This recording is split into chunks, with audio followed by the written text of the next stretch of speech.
When you watch some of these panel shows or whatever, it's like women will say, "Oh, well, I'm a queen and this and that," or I should deserve a king or something like that. It's funny when you look at actual kings, to sit in the queen's seat, you had to come with some serious cash. Like you weren't just going there for no reason. And if he's going to marry someone that brings nothing just because she's so beautiful, everybody would look at him like he's the stupidest person on the planet. King Henry VIII is one that's kind of a famous, royal dowry story.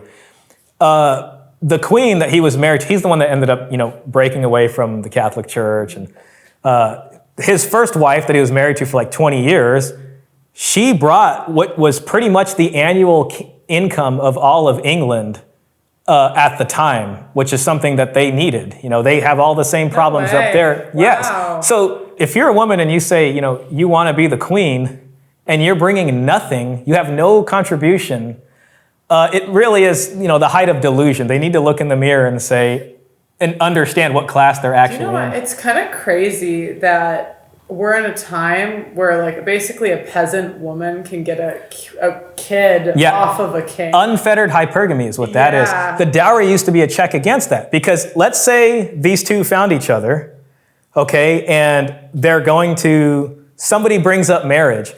Instantly, it would be a rejection, because when they say, okay, let's talk about marriage, the marriage discussion is a very different discussion from dating or whatever. And I want men to remember this. I really do. I want men to remember how it was negotiated in the past.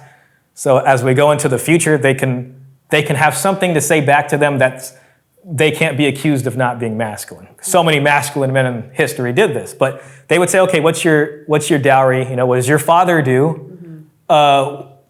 What's your family background? And if the answer is nothing, I don't have a dowry to match this person up here, they'd be like, yeah, this marriage isn't going to work. You might want to look at someone closely to your class. So it's a check against that. So you can't just hide that.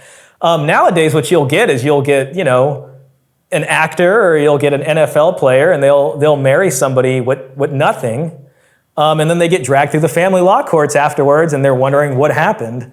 So that's what we see nowadays, and a lot of this was encouraged from what I would say was very good economic times, probably through the wealth brought in from colonialism, brought in through industrialization, brought in through modernization.